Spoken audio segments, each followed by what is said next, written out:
ravie de vous retrouver pour cette nouvelle table ronde. Donc, je suis Kira Mitrofanov, je suis journaliste, rédactrice en chef de Challenge et j'ai le plaisir de vous retrouver pour parler de taxonomie sociale. Le micro un peu plus près. Donc c'est le sujet de notre table ronde qui fait écho évidemment à la taxonomie environnementale, la taxonomie verte.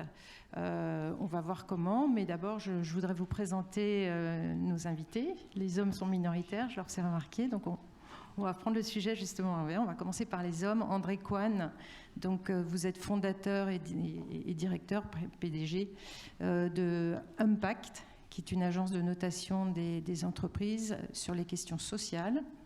Bonjour. Pauline Alphon, donc vous travaillez chez PwC et vous êtes en charge des questions de diversité et d'inclusion. Élise Maury, bonjour.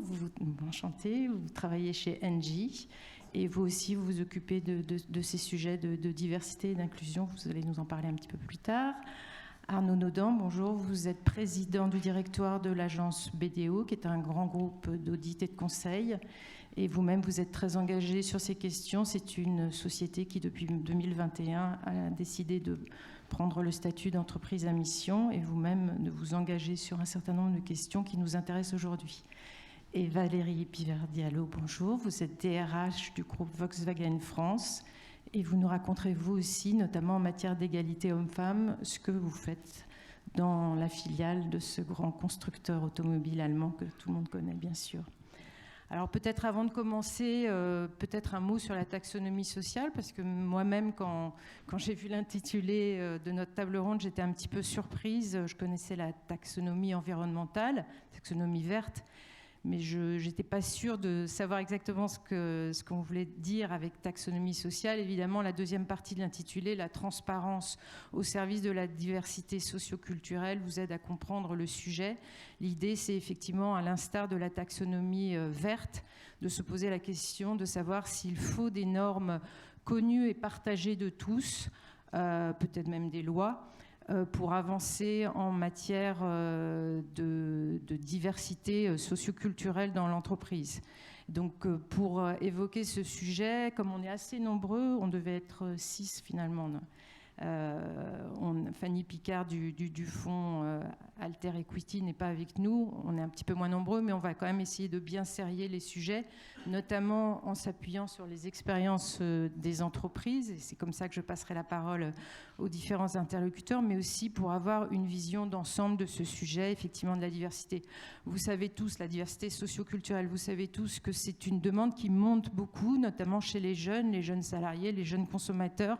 Ils veulent effectivement que ces questions soient mieux prises en compte. Ils le réclament. Alors évidemment, c'est la diversité sur l'origine sociale, culturelle, ethnique, mais c'est aussi éventuellement le handicap, c'est aussi les minorités sexuelles. Et l'entreprise doit se saisir de ces sujets.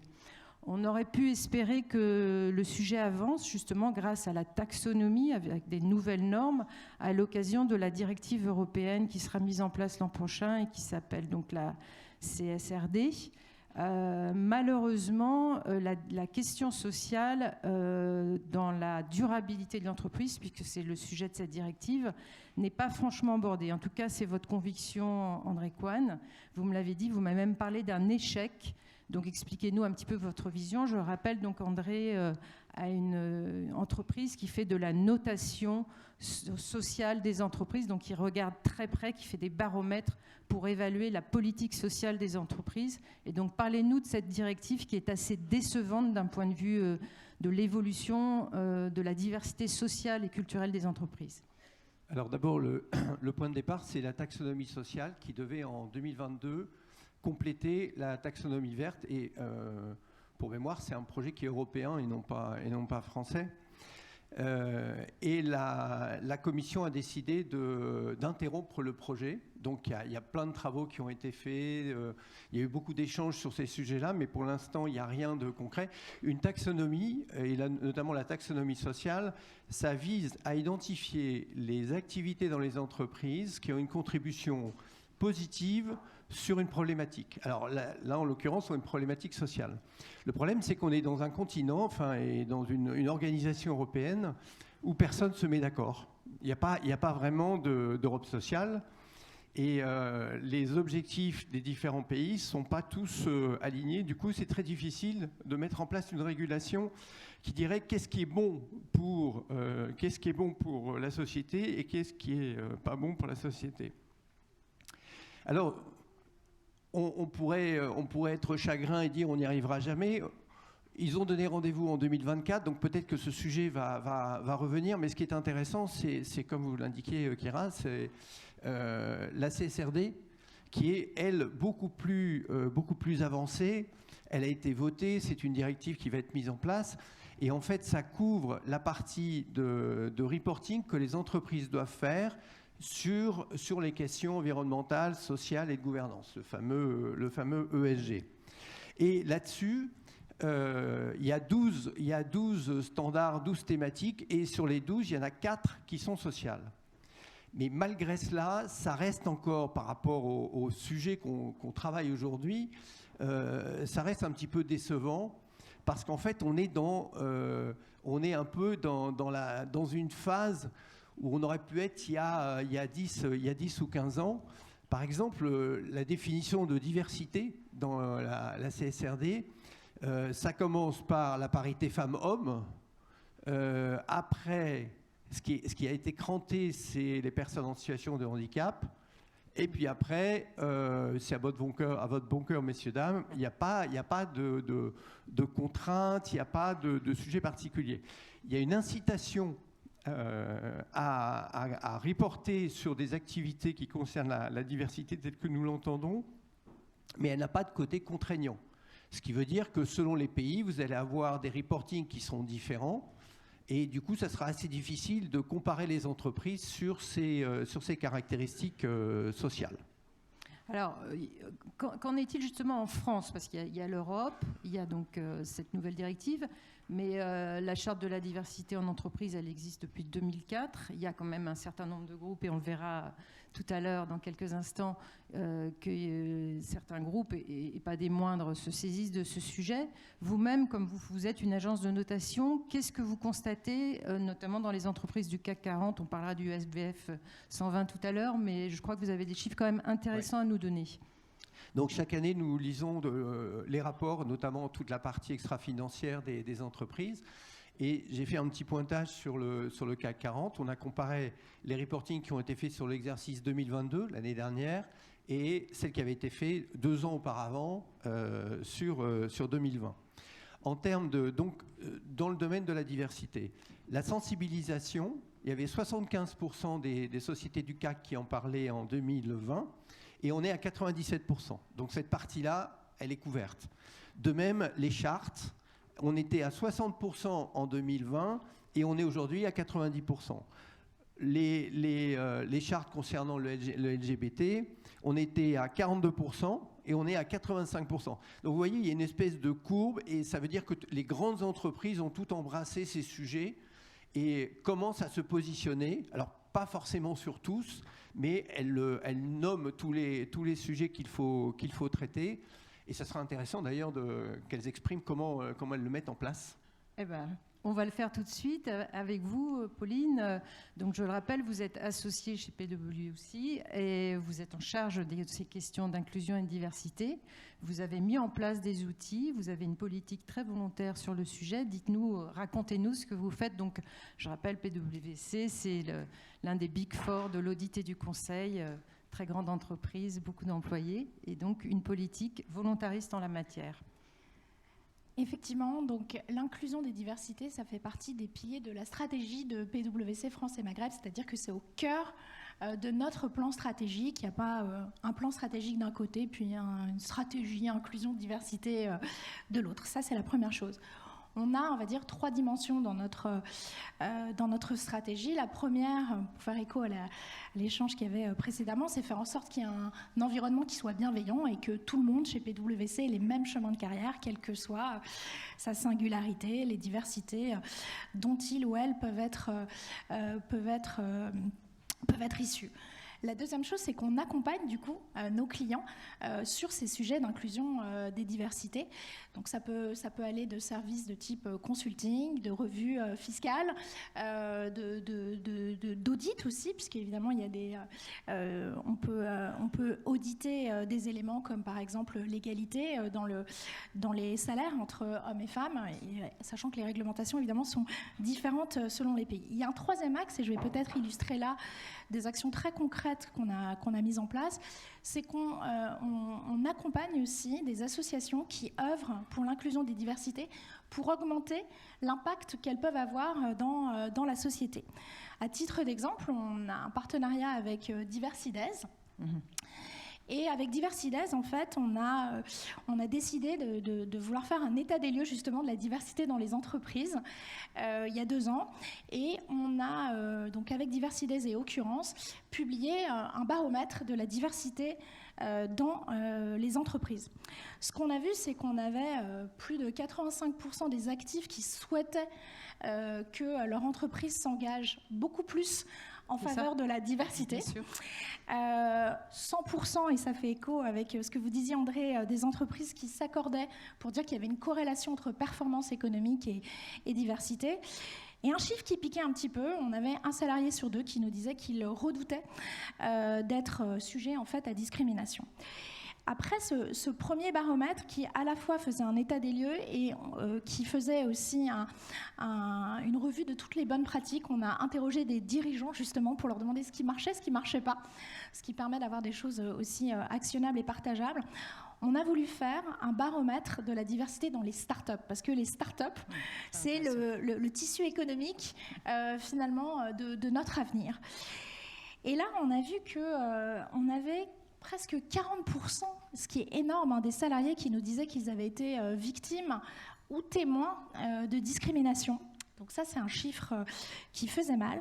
On avait seulement 20% des actifs français qui nous disaient avoir postulé, envisagé de postuler dans une start-up. Et pour autant, on avait plus de 80% des actifs qui avaient une vision très positive de ces start-up.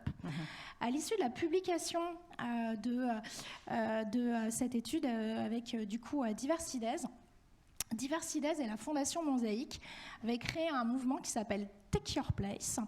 Avec ce mouvement, ce qui a été fait et qui est une action très concrète, c'est d'agréger en fait, de créer une coalition de fonds d'investissement. Et donc il y a une dizaine de fonds qui se sont réunis.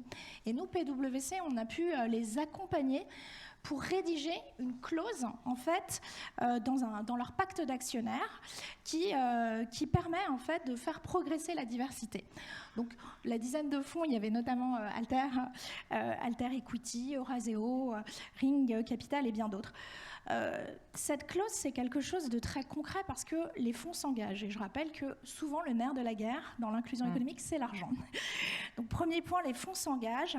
Ce qui est recherché vraiment, c'est un effet boule de neige avec des premiers fonds et puis d'autres fonds qui rejoignent ce mouvement. Cette clause, elle dit 4 choses. Ces fonds s'engagent à avoir une personne en charge de l'inclusion des diversités, parce que s'il n'y a personne in charge, il ne va pas se passer grand-chose. La deuxième chose, c'est de mettre en place un programme de formation pour que tout le monde soit conscient des biais qui peuvent exister. La troisième, c'est de mettre en place des pratiques de recrutement qui favorisent justement l'inclusion, notamment des personnes qui sont éloignées de l'emploi. Et puis la quatrième action, c'est la mise en place de suivi d'indicateurs quanti et quali, parce qu'on sait très bien que ce qui ne se mesure pas ne se voit pas.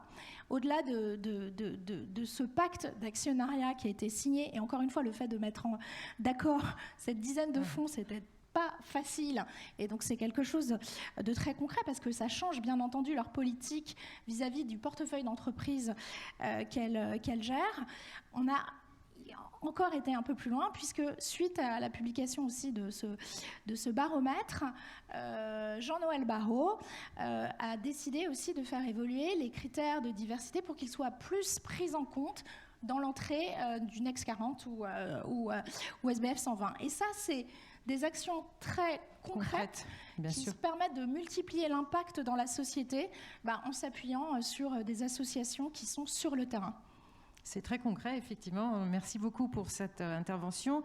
Élise, avant de vous passer la parole, justement, je voulais faire un petit point sur cette étude qu'a faite Mosaïque RH avec justement l'entreprise qui était à la tribune précédemment, Me and You Too, en 2022 et qui faisait un focus sur les dirigeants de ces entreprises, donc du FBF 120. Je vous rappelle que le FBF 120, c'est le CAC 40, c'est le Next 20 et le MID 60, donc c'est vraiment des très grandes entreprises, L'Oréal, Air France, Carrefour, LVMH, etc.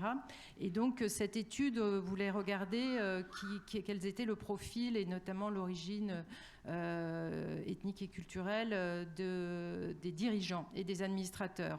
On dit toujours qu'en France, on ne peut pas faire de statistiques ethniques. Et tout simplement, comment a été menée cette étude.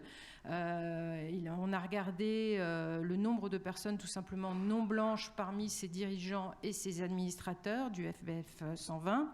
On a regardé aussi les dirigeants qui avaient des patronymes à consonance africaine, arabe ou asiatique. Et puis aussi, dans ces directions et dans ces conseils d'administration, quels étaient les membres qui avaient des nationalités, qui étaient de nationalité extra-européenne. Et le résultat est assez sidérant, c'est qu'en fait, il n'y a que 3,5% des dirigeants donc, de ces très grandes entreprises françaises qui sont issus des minorités visibles. Il y a 4,2% des administrateurs qui ont aussi cette origine des minorités visibles, donc c'est extrêmement peu. Et 50% des entreprises donc, du FBF 120, ces grandes entreprises, n'ont aucune diversité ethno-culturelle dans leur COMEX. C'est même plus des 2/3, 67% si on retire les dirigeants de nationalité extra-européenne. Donc c'est vraiment des chiffres assez parlants et qui montrent qu'il y a encore beaucoup de travail, beaucoup de choses à mettre en place. Alors, c'est des chiffres qui ne sont pas très encourageants, mais il y a quand même des choses qui se font. Et donc là, je me tourne vers vous, Élise, pour que vous nous racontiez justement, vous, dans votre entreprise, chez Engie, qu'est-ce que vous mettez en place en matière d'égalité hommes-femmes, mais même au-delà, envers certaines communautés invisibles, ou en tout cas des minorités, comme on dit. Merci beaucoup, Kira. Ravie d'être avec vous aujourd'hui, avec mes collègues sur ce panel. Alors, peut-être en quelques mots d'abord, Engie, c'est un acteur mondial de l'énergie et un acteur mondial qui est un pionnier de la transition énergétique. Et donc, notre action, et j'insiste sur le mot action, c'est d'accélérer cette transition énergétique vers un monde neutre en carbone. Et nous sommes, je dirais, la boussole de tout ce que nous faisons, c'est notre raison d'être. Et c'est ce que je viens d'expliquer. Et elle rassemble vraiment toutes les parties prenantes, la société, les salariés, les actionnaires, les clients, les fournisseurs. Et très clairement, la performance de notre entreprise ne peut pas se faire, la performance économique ne peut pas se faire sans le progrès humain. Et l'énergie, elle est au cœur des territoires. Les clients, c'est vous, c'est moi. Et notre enjeu, c'est de vraiment développer une énergie qui soit accessible pour justement éviter l'effet d'exclusion, qui soit abordable et qui soit durable. Donc on agit au quotidien et je dirais que c'est vraiment le fil rouge dans tout ce qu'on fait. Et ce qu'on constate, c'est que nos besoins en termes de croissance et de demande de l'énergie sont immenses. Et donc, on est un acteur présent dans 31 pays. La France reste le gros de nos activités. Donc, les besoins sont extrêmement importants. Et notamment, les besoins en matière de recrutement. Donc, on recrute, on est 95 000 collaborateurs, on recrute 16 000 collaborateurs par an. Et par rapport à ces besoins pour notre business, on a des vraies difficultés à recruter. Je vous donne un exemple. En France, on est dans des métiers où on cherche des techniciens, des techniciennes. Et en permanence, on a à peu près 600, 700 postes qui ne sont pas pourvus. Et donc, j'ai la responsabilité chez Engie de travailler à la fois sur le sujet de la diversité et l'inclusion, mais aussi sur le sujet talent. Et vous voyez le lien entre les deux. Donc, notre enjeu, c'est d'arriver à attirer dans un secteur très porteur les talents de toutes origines pour faire cette transition énergétique qui est extrêmement complexe. Comment est-ce que dans les années à venir, au lieu de transporter du gaz naturel carboné, on va décarboner? Donc il faut toutes les intelligences, toutes les compétences pour être créatif, pour être innovant, pour trouver ces solutions. Donc pour nous, c'est indispensable d'un point de vue business. Et c'est vraiment le point sur lequel je voudrais démarrer mon propos, c'est que c'est une nécessité. Donc plus que des normes, en fait, c'est un besoin de l'entreprise pour avancer. En fait, on n'a pas attendu la CSRD très clairement pour le faire. Alors Engie est présent depuis longtemps sur les sujets d'égalité hommes-femmes. Et donc, on a accéléré il y a 4 ans, en 2020, en lançant un programme qui s'appelle 50-50, donc 50-50, pour la parité managériale parmi nos 30 000 cadres, d'arriver à au moins 40% de femmes, au moins 40% d'hommes. Donc, vous voyez, je ne dis pas 40-60, hein, je dis au moins 40 de chaque, d'ici 2030. C'est un indicateur extra-financier du groupe, de rang 1. Ça veut dire que notre performance d'entreprise sera évaluée sur l'atteinte. Et donc, il y a 4 ans, on était à 24%. On devrait terminer l'année à 31%. Donc, vous voyez, pour arriver à 40%, il y a encore un chemin. Mais très clairement, on œuvre pour arriver à cette parité managériale et la présence des femmes au même titre des hommes sur ce sujet. Et ce qui est intéressant, c'est qu'on a travaillé sur la culture. On a formé. Vous disiez, les entreprises couvrent ça. Mais on a été beaucoup plus loin. On s'est donné ces objectifs extra-financiers.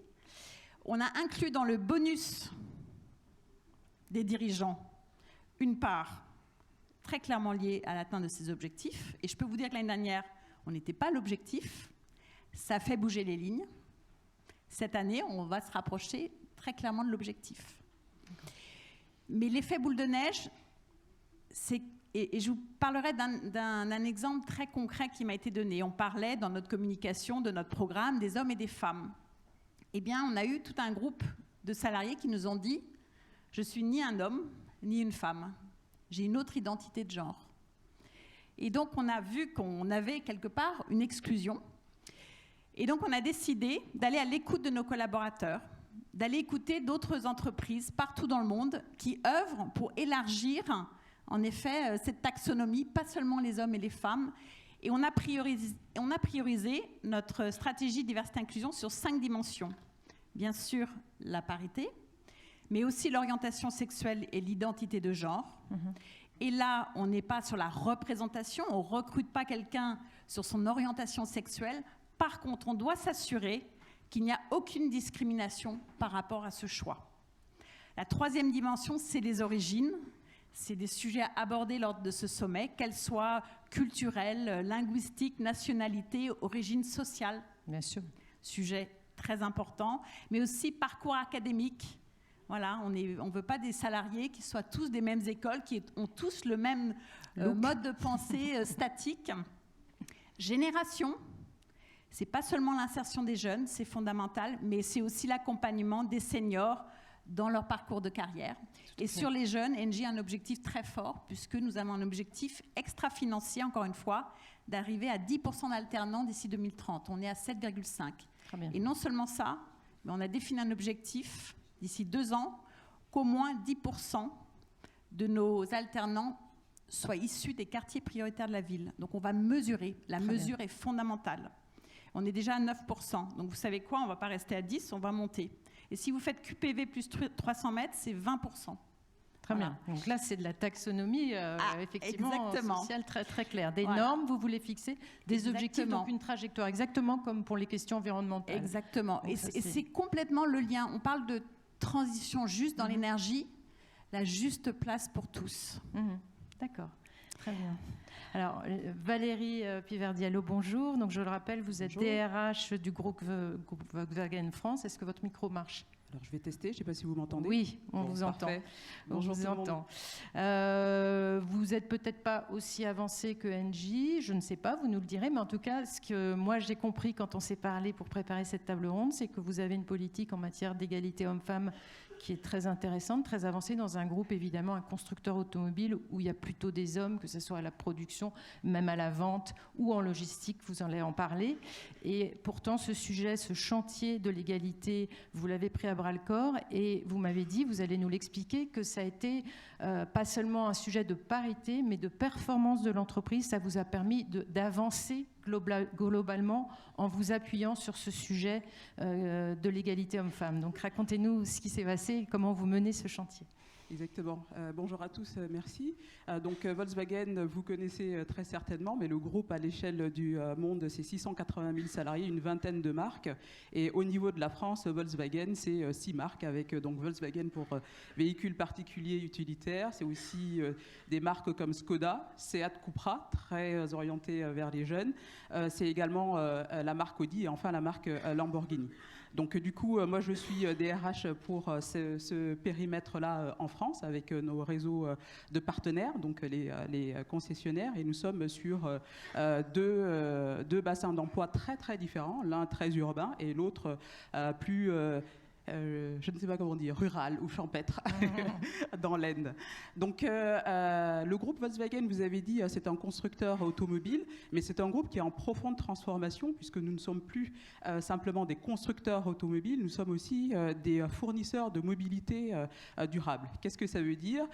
J'imagine que vous avez déjà des trottinettes, vous utilisez également les véhicules en longue et courte location, c'est ça que ça veut dire. Donc, ce qui veut dire qu'avec cette transformation également des véhicules à moteur thermique vers les moteurs électriques, nous changeons complètement de paradigme, nous changeons complètement le secteur de l'automobile qui, comme vous l'avez dit à très juste titre, est un secteur très très masculin.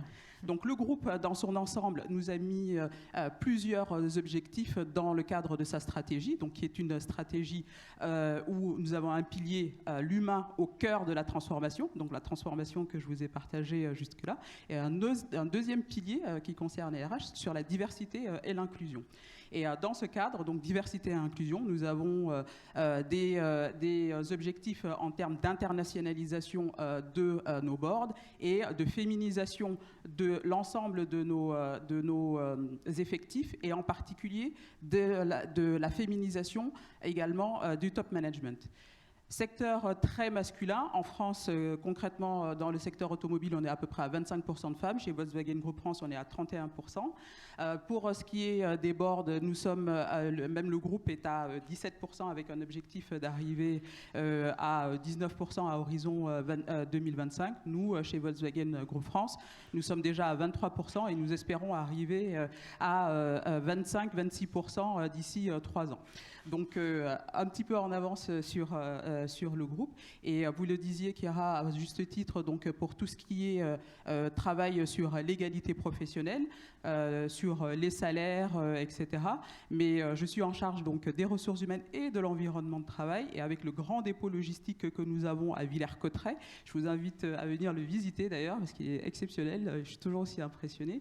Nous avons dans le secteur logistique plus de 17% de femmes, donc les magasiniers, etc., alors que c'est un secteur dans lequel on a moins de 5% de femmes. Comment est-ce qu'on y est arrivé ? C'est tout simplement en travaillant sur les cycles de travail, parce que le dépôt est ouvert à partir de 5 heures du matin. Donc, quel cycle de travail pour pouvoir donner accès aux femmes de pouvoir travailler en logistique ? Ça, c'est un premier point. Et deuxième point également, c'est tout ce qui concerne le port de charge.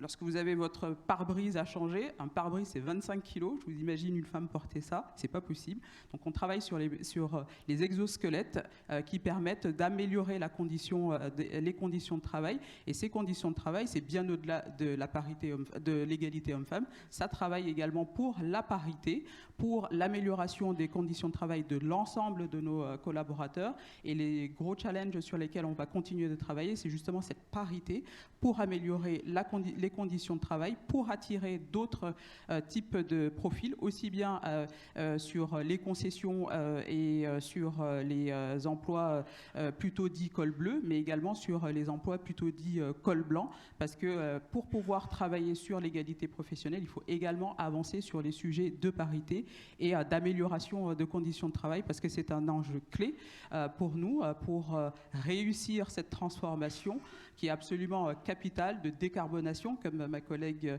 Denji en parlait également, puisqu'on a objectif décarbonation zéro à horizon 2030. Donc c'est une question de performance économique, clairement, que de travailler sur tous ces sujets-là.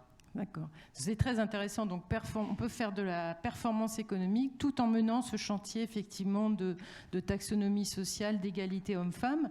C'est intéressant et justement, c'est l'occasion de passer la parole à Fanny Picard qui nous a rejoint. Donc, vous dirigez le fonds Impact, fonds d'investissement à impact Alter Equity, et vous connaissez très bien ces sujets de taxonomie verte, environnementale évidemment, mais on a envie de vous entendre aujourd'hui justement sur la partie sociale. Est-ce que les fonds Pauline en a un petit peu parlé tout à l'heure sur la partie tech, mais est-ce que vous-même, l'idée de créer des normes partagées par tous, voire imposées au monde de l'entreprise pour avancer sur la question sociale, la diversité sociale, ethnique et autres, vous paraît pertinent? Est-ce que... Parlez-nous de votre expérience par l'environnement pour nous dire effectivement si on peut élargir cette taxonomie au social.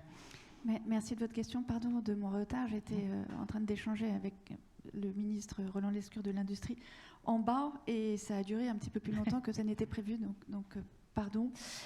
J'ai effectivement créé Alter Equity que je vous présente en 2 mots parce que vous êtes peut-être peu nombreux à le connaître ici. Nous avons été le premier fonds en France à impact à la fois social et environnemental. Le premier fonds créé avec l'intention d'utiliser l'investissement pour servir l'intérêt général dans cette double dimension. Concrètement, nous investissons au capital d'entreprises qui, par leur activité, sont utiles aux personnes d'une part ou à l'environnement d'autre part. Et en second lieu, nous exigeons de ces participations qu'elles progressent dans leur pratique de gestion vers plus de responsabilités à la fois sociales et environnementales. Pour ce faire, nous avons élaboré un référentiel de critères d'évaluation de comportement responsable qui découle d'une charte de responsabilité dont le premier principe est de veiller à l'égalité des chances et à la promotion de la diversité dans l'entreprise, qui est un sujet qui nous tient vivement à cœur. J'accompagne Mosaïque RH depuis 15 ans. Et ce sujet de l'égalité des chances est immensément important pour moi et pour toute notre équipe. Nous avons fait partie des fonds, vous l'évoquiez Pauline tout à l'heure, qui ont signé l'engagement Take Your Place. Et ce que nous avons annoncé ce matin, c'est que le respect des termes de cette clause fait partie des critères qui non seulement sont obligatoires pour toutes nos participations, mais vont conditionner l'accès à la partie variable de la rémunération des dirigeants de ces participations. Donc pas de respect de ces clauses et de cette clause en particulier, pas de variable. Et aussi de ce qu'on appelle dans notre jargon, où on parle beaucoup anglais, les management packages, qui sont les dispositifs d'intéressement des dirigeants de nos participations et parfois un petit peu plus largement des équipes aux résultats financiers qui sont les nôtres en tant qu'actionnaires. Ça peut représenter des sommes importantes, c'est un petit peu le pendant des stock options dans l'univers de l'investissement non coté. Et bien ça aussi, ça sera intégralement conditionné au respect de ces clauses. Ça l'est déjà, mais dans ces clauses, il y aura cette clause Take Your Place de respect de la diversité à laquelle on a un petit peu contribué aussi à vos côtés, peut-être avec. Est-ce que vous pouvez nous donner des noms de sociétés dans lesquelles vous avez investi qui sont particulièrement en pointe sur les questions environnementales, mais éventuellement sociales sur ces sujets que vous suivez de près? Alors déjà, on est très fiers que 14% de nos participations est une équipe fondatrice qui comprenne au moins une personne issue de la diversité. Ça nous semble un record parmi c'est un très bon résultat, particulièrement au regard du SBF 120 que vous évoquiez tout à l'heure. Et toutes nos participations sont impressionnantes d'un point de vue social parce qu'elles y sont. Alors déjà, un certain nombre d'entre elles, avant que nous n'investissions, le sont, et elles y sont. C'est obligatoire pour elles au terme des accords que nous avons avec elles. Donc, elles s'engagent sur les sujets de diversité. Elles mettent en place, c'est une obligation, un entretien annuel de progrès pour tous les salariés. Bon, ce n'est pas sur la diversité, mais vous posiez la question d'un point de vue social. Ça vous semble une évidence si vous travaillez dans un grand groupe, dans les startups, ça peut sembler fou, mais ça n'arrive jamais. Nous avons investi dans 28 entreprises, ou très très peu. Sur ces 28 entreprises, il y a seulement une startup dans laquelle ces entretiens de progrès étaient mis en place pour tous les salariés. C'était une startup créée par des anciens de McKinsey, cabinet de consulting, et dans les cabinets de consulting, ils ont ces évaluations tous les trimestres et ils savent bien à quel point ça permet à chacun de saisir toutes ses chances de développement professionnel. Et pour rebondir sur votre question, je suis convaincue, je fais partie des gens, de celles et ceux qui sont convaincus qu'il faut de la régulation pour progresser de façon systémique sur le sujet qui est le nôtre aujourd'hui, de la diversité. On l'a vu sur l'environnement, avec les réglementations européennes, la taxonomie que vous évoquiez, la CSRD et d'autres réglementations. Par exemple, en France, nous avons été le premier fonds rendant obligatoire de procéder à un bilan carbone. Aujourd'hui, c'est obligatoire pour les grandes entreprises en France. Pour les femmes, il est obligatoire progressivement d'arriver à un certain pourcentage de femmes dans les COMEX, ça c'est la loi Rixin, à 40% femmes dans les conseils d'administration de sociétés cotées en France. Ça c'est la loi Copé-Zimmermann. Il faut que nous ayons une réglementation qui permette d'aller plus loin sur le sujet de la diversité. Je pense en premier lieu que ce sujet de référent, qui est le premier point que vous évoquiez, Pauline, de cette clause Take Your Place, avoir un référent diversité et inclusion dans toutes les entreprises, ça semble tellement évident. Comment est-ce que c'est pas déjà obligatoire? Petit 1. Petit 2, compter. Il y a un certain nombre de gens qui sont contre. Peut-être que vous, ici dans la salle, il y a un certain nombre d'entre vous qui êtes contre. Moi, je pense que compter, c'est nécessaire pour progresser. Aujourd'hui, les entreprises françaises pensent que c'est interdit. C'est pas vrai. C'est pas vrai, et c'est grâce à ça que la Fondation Mosaïque a pu faire l'étude que vous évoquiez. C'est possible, pour autant que deux conditions soient réunies. Il faut que la démarche soit anonyme et il faut obtenir le consentement des personnes qui font l'objet de cette interrogation. Donc, il faut soit autoriser à compter les personnes qui se considèrent non blanches, soit appliquer la réglementation et donner ce signal, cette information aux entreprises qu'elles peuvent le faire en respectant ces deux conditions. Et pour ça, moi je pense que dans le cadre de la mise en place de la CSRD, alors la CSRD, c'est un nouveau règlement européen qui va s'appliquer à partir de 2024 pour les grandes entreprises cotées dans tous les pays de l'Union européenne, et l'année suivante pour les entreprises non cotées également d'une certaine taille, de reporting, donc de transparence sur leur démarche de responsabilité sociale et environnementale. Pour le moment, cette notion de diversité ne fait pas partie de cette obligation. Pourquoi ne pas rendre obligatoire le reporting sur la diversité? Et puis je crois aussi qu'il faut aider à la constitution de viviers dans un certain nombre de métiers plus techniques. Et donc moi je suis pour l'affirmative action, même si les juges de la Cour suprême viennent d'y mettre fin aux États-Unis. Je crois que dans les écoles à concours, il faut, puisque ça ne fonctionne pas tout seul, pas suffisamment, rendre un quota obligatoire de personnes non blanches, et ça se répercutera sur les classes préparatoires, ça se répercutera, je l'espère, sur la scolarité. C'est absolument pas normal qu'aujourd'hui, dans nos métiers, moi dans le private equity, j'ai travaillé aussi dans les fusions-acquisitions, la diversité est très très peu présente. Bien sûr. Voilà, donc je crois... Diversifier donc le vivier, parce qu'effectivement, les entreprises, si on leur demande effectivement d'évoluer, mais que le vivier reste le même, en tout cas ceux qui sortent des grandes écoles, qui sont bien formés à différents sujets, marketing, finance, si ce sont les mêmes, ça va être compliqué. Ouais. Ceci dit, l'apprentissage peut être aussi un bon levier pour ça. Je rappelle que l'État consacre à peu près 16 milliards d'euros par an depuis 5 ans avec la loi Avenir professionnel pour l'apprentissage. Donc ça aurait dû être un très bon levier pour diversifier aussi ces profils. Pour l'instant, je ne suis pas sûre que ça soit le cas, mais on attend les chiffres. Pas suffisamment. Alors, je me tourne vers vous, Arnaud Naudan. Donc, vous êtes président du directoire de BDO, qui est aussi un très grand groupe de conseil et d'audit.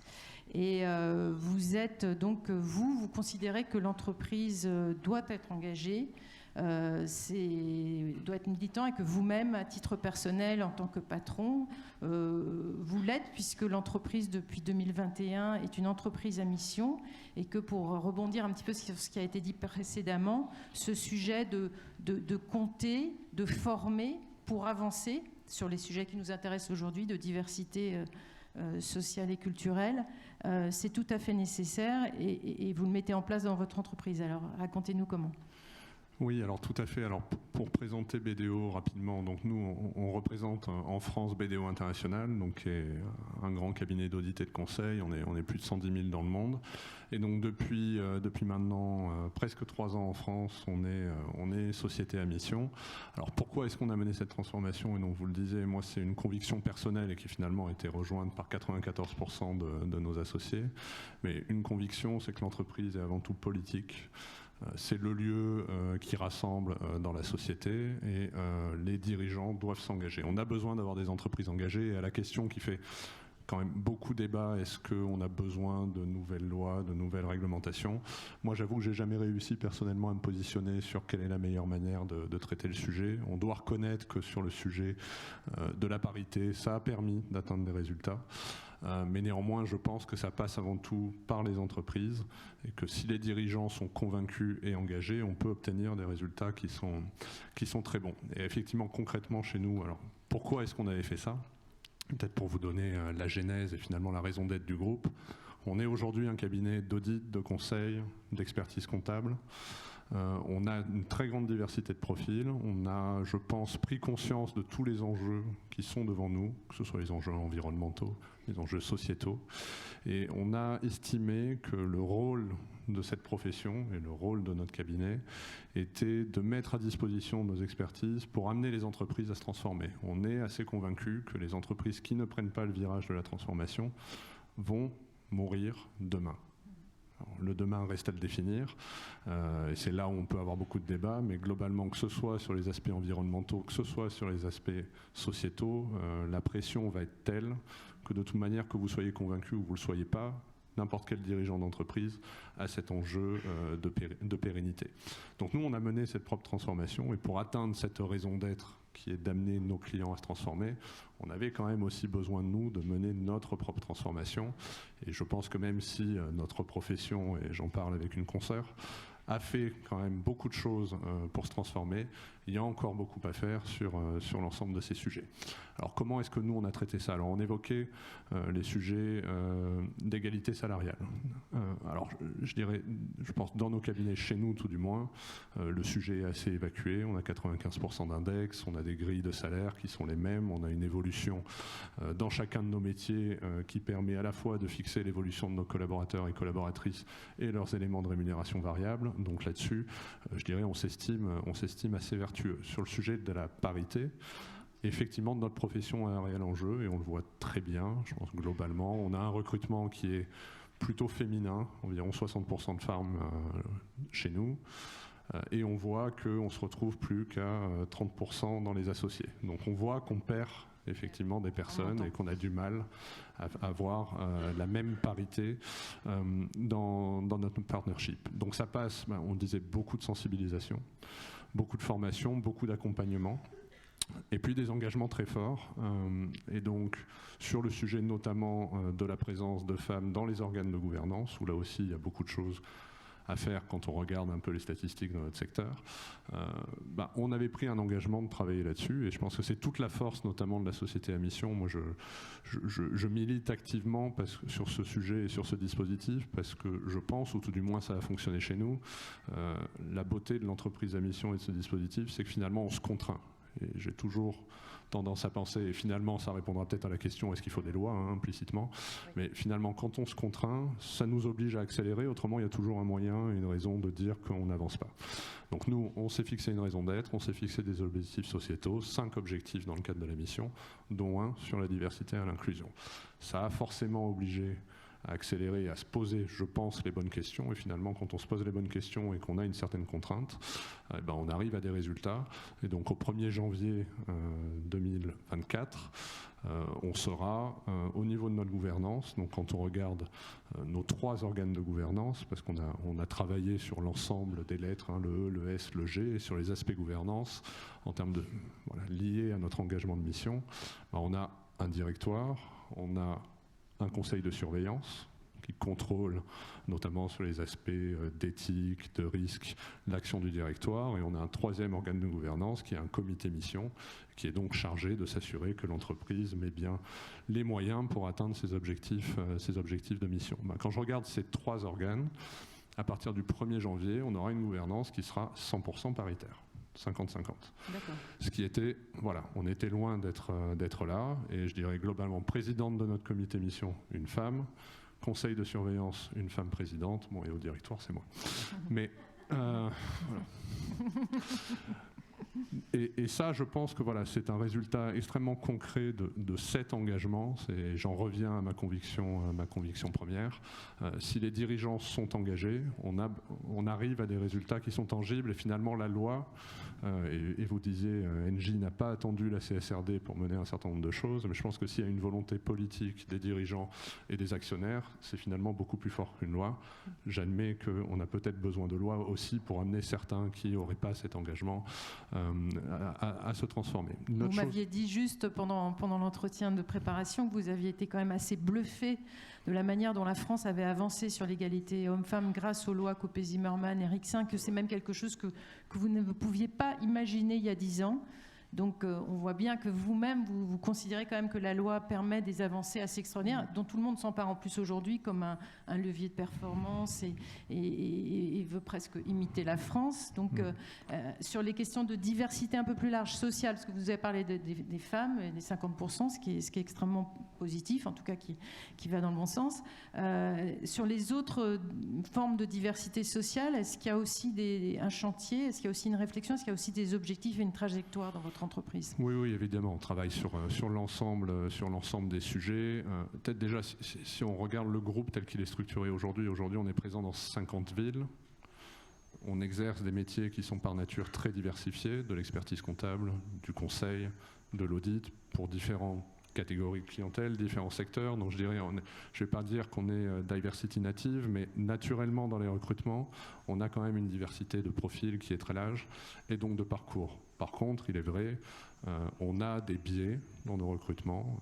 Je crois que l'être humain, et j'en parlais très récemment avec Saïd, dans un podcast que je vous conseille, qui est le mien, coulisses de CEO, on en parlait, l'être humain a besoin et a tendance à se rapprocher de personnes qui lui ressemblent. Donc comment est-ce que nous, on peut traiter ça? Donc ça passe, on disait sensibilisation, formation, ça passe par une transformation des processus de recrutement. Comment est-ce qu'on cesse de regarder et de poser des questions sur les diplômes, la ville d'appartenance, l'origine, mais qu'on focalise uniquement sur une appréciation des compétences du candidat? Quel est réellement son potentiel pour pouvoir performer dans le poste pour lequel il est venu candidater? Et donc comment est-ce qu'on enlève toutes les informations en fait qui ne servent à rien dans cet objectif-là, mais qui au contraire peuvent créer un biais dans le recrutement? Donc ça, c'est des choses qu'on a faites. On travaille également sur le handicap, on est partenaire du DUOD, donc on a essayé vraiment de mener des actions, encore une fois, qui vont de la sensibilisation jusqu'à vraiment l'intégration pour qu'on puisse atteindre ces objectifs-là. Mais si j'en reviens au sujet des lois, effectivement, les lois ont permis d'accélérer, mais je pense qu'il y a encore un autre moyen, et j'en parlais avec un client très récemment qui me racontait, donc une société de conseil dans l'IT, qui racontait qu'il a gagné un très gros marché avec un grand donneur d'ordre, un peu par défaut, parce qu'il était le seul des soumissionnaires à respecter les règles de diversité et d'inclusion qui étaient fixées par un grand donneur d'ordre, une société du CAC 40. Et donc, il a remporté le marché. Donc, on voit bien que... Oui, ça peut par venir une aussi volonté, de là. et là je pense que ce donneur d'ordre avait décidé dans sa politique d'achat d'inclure des critères de diversité et d'inclusion qui étaient extrêmement puissants.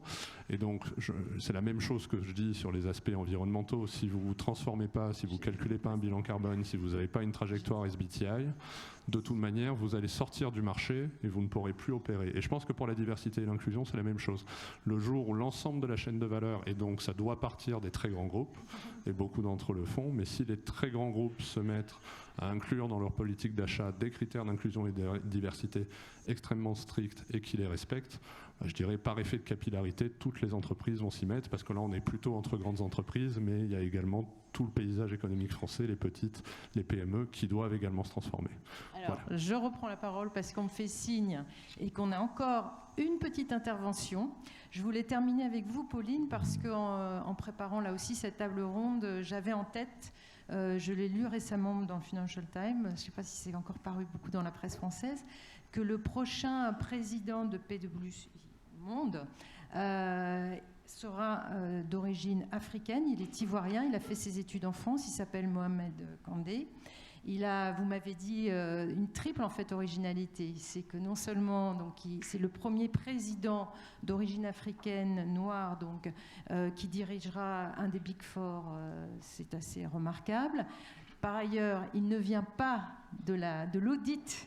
Donc dans les Big Four, il vaut mieux passer par l'audit pour devenir président. Et il a une troisième caractéristique tout à fait intéressante, Mohamed Kandé, vous pouvez aller voir sur LinkedIn, c'est qu'il a posté récemment un post, donc un message pour expliquer que la plus grande gratification pour lui dans la vie, c'était pas celle un jour de devenir président de PwC, mais c'était d'être père seul au foyer, qui a élevé seul sa fille et dont il en tire une très grande fierté. Donc je pense qu'il n'y a pas beaucoup de postes comme ça pour des présidents qui vont diriger des groupes de plus de 100 000 personnes. Et donc dites-nous juste un mot, 30 secondes sur Mohamed Kandé et ce rôle peut-être, ce rôle modèle que votre futur président pourrait avoir pour des tas de jeunes. Et c'est très inspirant. Chiara, je pense que vous avez tout dit. Je vais peut-être, donc c'est évidemment au-delà de toutes ces singularités, c'est quelqu'un d'absolument remarquable, qui a un énorme impact sur ses clients, sur les équipes qui dirigent. Je vais peut-être ajouter une chose. Chez PwC, en fait, c'est un système d'élection. Et donc, je pense que pour pouvoir avoir, c'est pas quelqu'un qui est nommé comme ça dans un coin, c'est pas juste une décision unilatérale, c'est le résultat finalement d'une politique. Je pense qu'on a parlé du temps qui est long, de toutes les actions qu'on a mises en place en fait ces dernières années. C'est effectivement un rôle modèle exceptionnel. Voilà, on en voudra plus, mais ce que je voulais dire, c'est que c'est le résultat d'actions qu'on a mises en place depuis de nombreuses années, et donc effectivement beaucoup d'impact sur le business, et puis la capacité justement d'embarquer et d'inspirer un maximum de personnes. Donc effectivement on est extrêmement fiers parce que finalement ça permet d'incarner toute notre politique inclusion et diversité qu'on a mise en place depuis de nombreuses années. Merci. Donc on suivra les premiers pas de Mohamed Kandé chez PwC dans les prochains mois, mais c'est vrai que ça va être très intéressant à suivre. Donc je veux vous remercier d'avoir écouté patiemment et merci pour vos interventions toutes passionnantes. Je vais passer la parole à Claire Hédon, qui est défenseur des droits et qui va justement aborder la question, nous on va se sauver sur le côté, on va vous laisser la tribune, qui va aborder la question des normes et de la loi pour faire avancer la question de la diversité sociale en entreprise. Merci Claire Hédon et merci à vous tous.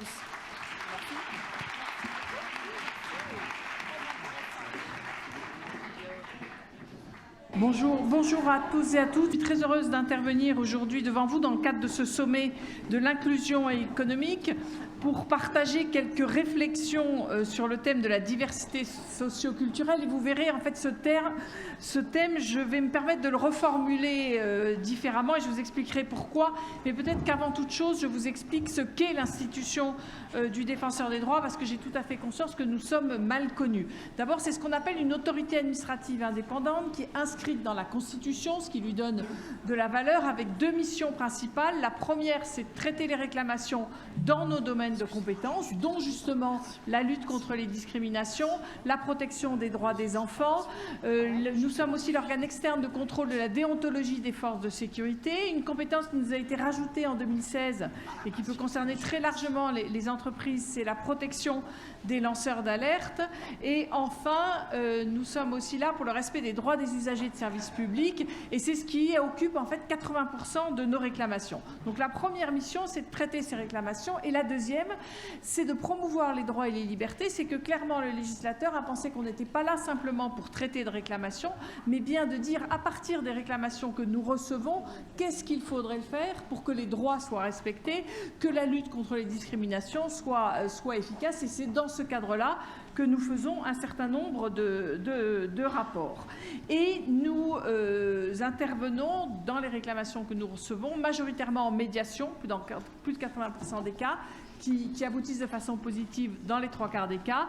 Et puis nous avons de forts pouvoirs d'enquête, nous rendons des décisions, nous faisons des observations devant les tribunaux, et nous pouvons nommer l'organisme mis en cause, ce qui n'est pas, quand vous allez sur notre site internet, vous verrez que nos décisions sont anonymisées quand on trouve que vraiment l'organisme ou l'entreprise en question n'a pas du tout suivi nos recommandations, et dans ces cas-là, publication au journal officiel.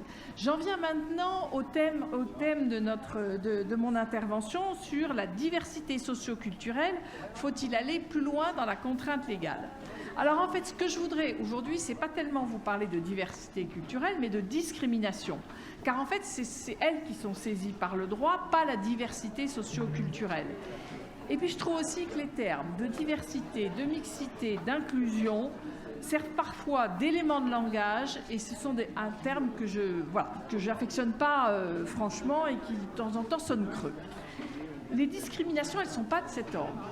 D'abord, elles sont définies par la loi, elles ne s'évaluent pas par un label, mais par des préjudices, et quand elles constituent une infraction, elles se traduisent par des peines. Et contrairement au défaut de diversité socio-culturelle, la discrimination, c'est à la fois une infraction pénale et une faute civile. En fait, en clair, ce que j'ai envie de dire, c'est que ne pas discriminer, c'est pas être exemplaire, c'est juste respecter la loi. Et c'est important de le rappeler. La prégnance des discriminations révèle que cet impératif légal est franchement loin d'être respecté partout. Donc oui, pour lutter contre les discriminations, il faut aller plus loin, à la fois dans la contrainte légale, dans l'application, dans l'accompagnement de cette contrainte. Et on a développé d'ailleurs sur ce point un rapport en 2020, Discrimination et origine, l'urgence d'agir. Et donc, il y a 3 points que je voudrais aborder avec vous aujourd'hui. D'abord, l'importance de prendre conscience de l'ampleur de ces discriminations. Deuxièmement, effectivement, aller plus loin dans la contrainte, et je vous en donnerai quelques exemples, et aller plus loin dans l'application de cette contrainte. L'importance de la prise de conscience de l'ampleur des discriminations. En fait, cette ampleur, on ne la voit pas dans nos réclamations ou dans ce qui va devant les tribunaux. Parce qu'en fait, il s'avère que beaucoup de personnes n'osent pas venir devant une institution comme la nôtre, d'abord ne la connaissent pas forcément, ont peur des représailles, très très présents dans la question de la lutte contre les discriminations, et vont aussi peu devant les tribunaux. Et du coup, il nous faut les enquêtes. Et je voulais vous citer l'enquête Théo, que vous connaissez, Trajectoire et Origine, qui a été réalisée par l'INED, l'INSEE, avec le soutien de l'institution du Défenseur des droits.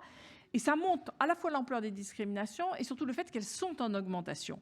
19% des personnes de 18 à 49 ans ont déclaré avoir subi, souvent ou parfois, des discriminations dans les 5 dernières années.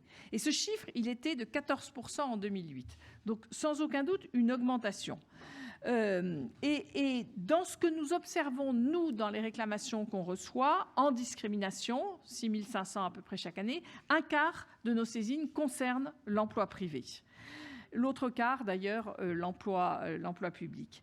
Et l'ampleur de ces discriminations, elle est aussi confirmée par le baromètre qu'on réalise chaque année avec l'Organisation internationale du travail. Je voudrais vous donner quelques chiffres de ce qui ressort de ces enquêtes.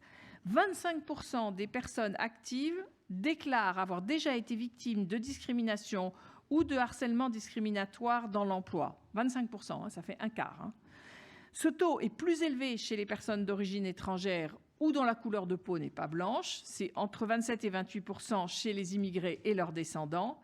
Et c'est 33 à 36% chez les natifs d'outre-mer et leurs descendants. Et le lieu de résidence accentue encore ces discriminations.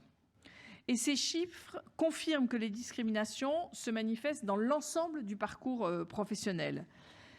Je ne vais pas m'étendre sur les effets délétères que ça a évidemment sur la carrière professionnelle des personnes. Je voudrais insister sur un point, c'est que ces discriminations fondées sur l'origine sont une violence qui heurte l'identité de la personne, car elles ne touchent pas la personne pour ce qu'elle a fait, mais plutôt pour ce qu'elle est et supposée être. Et j'insiste sur ce terme que c'est une violence qu'il faut vraiment considérer comme telle. Et ces discriminations dans l'emploi, elles sont parfois le résultat d'actes individuels, volontaires, si je prends le cas du harcèlement discriminatoire ou du refus d'embauche explicitement discriminatoire. Mais en fait, le plus souvent, dans ce qu'on observe, c'est un système qui est en cause, un système dont les pratiques et les procédures ont parfois indirectement et parfois non intentionnellement des effets discriminatoires. Et donc, c'est absolument essentiel d'approfondir la lutte contre les discriminations en allant plus loin dans la contrainte légale, en appliquant aussi mieux les contraintes qui existent. Et c'est ce sur quoi je veux venir maintenant, c'est d'abord aller plus loin dans la contrainte légale. Un premier levier consiste à donc renforcer les obligations qui pèsent sur les employeurs. Ça a été fait, par exemple, avec la formation obligatoire des recruteurs dans le privé.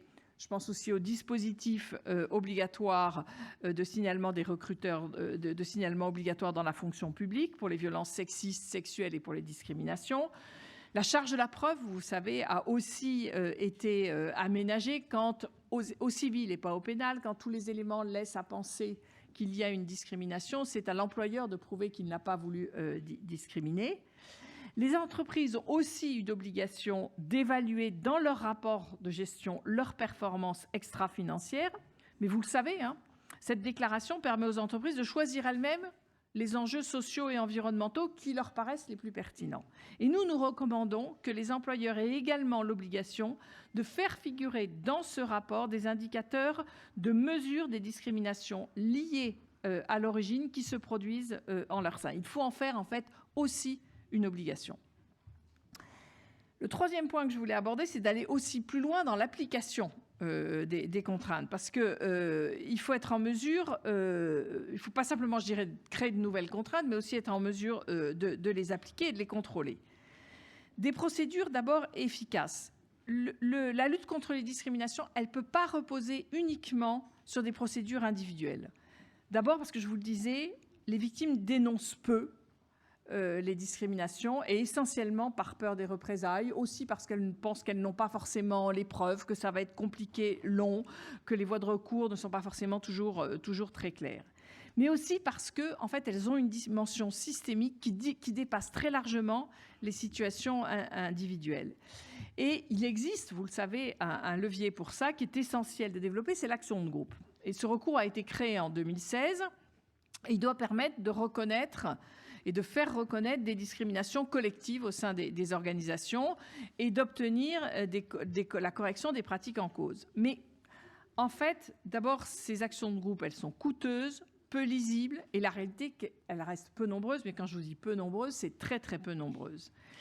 Et de fait, les entreprises ont jusqu'à maintenant été peu touchées par ce mécanisme. Il y a une proposition de loi qui a été votée par l'Assemblée nationale le 8 mars, qui contient plusieurs avancées et qui est en attente au Sénat et qui nous paraîtrait importante qu'elle soit vraiment votée complètement. Elle prévoit de clarifier les procédures, d'accélérer les procédures et de prononcer des amendes civiles.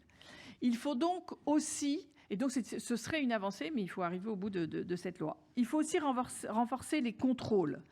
Et je pense à ça, dans les contrôles, ça peut passer par la réalisation de testing. Et je voudrais en dire un mot, puisqu'il y a une loi qui est en cours de discussion au Parlement. Cette loi, elle prévoit des testings de masse à visée statistique. Les entreprises auraient 6 mois pour élaborer, quand elles sont exposées, quand on remarque des discriminations, elles auraient 6 mois pour élaborer un accord, montrer un plan d'action, et si ce plan est estimé insuffisant, les résultats seraient publiés. Alors c'est effectivement positif, il y a encore... Le dispositif, il mérite d'être clarifié et parce que vous savez bien qu'en fait, tout ça, ça veut dire qu'on étudie en fait la discrimination qu'au moment du recrutement et encore au moment du recrutement, de la sélection du CV, même pas de l'entretien, et ça ne dit rien sur le reste de la carrière professionnelle.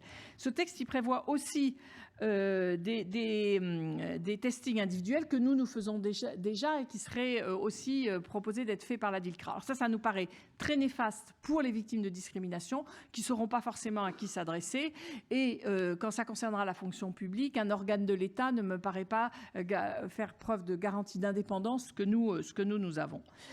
Le dernier point pour conclure que je voulais aborder, c'est l'importance aussi d'accompagner. D'abord, nous, sur notre site internet, vous pouvez trouver pas mal d'informations, entre autres nos décisions, mais aussi tous les outils qu'on a élaborés pour former et informer. Je pense au guide sur l'emploi des personnes en situation de handicap et la question de l'aménagement raisonnable. Je pense au guide sur les LGBT-phobies dans l'emploi, le guide dont je vous ai parlé aussi sur les discriminations liées à l'origine. On a aussi élaboré un guide pour un recrutement sans discrimination. Et par ailleurs, je voulais juste vous signaler qu'il y a une étude qui est en voie de finalisation, qui est sur les représentations des jeunes des quartiers prioritaires de la ville dans le recrutement et l'emploi. L'ubérisation fait-elle recruter les stéréotypes ? Et donc, pour conclure, je voudrais vraiment dire que la contrainte légale est nécessaire, elle n'est pas suffisante. Le signalement, le recours devant son employeur, devant l'institution du défenseur des droits ou le juge constitue bien sûr un levier. Mais les démarches individuelles n'ont pas les vertus transformatrices attendues au regard du caractère parfois systémique des discriminations. Les employeurs, comme les intermédiaires de l'emploi, doivent s'assurer de ne pas discriminer via des plans d'action cohérents, ambitieux. Les acteurs doivent en ce sens être mobilisés, formés, accompagnés. Je suis convaincue qu'une journée comme celle-là y contribue largement. Je vous remercie, je vous souhaite bon courage.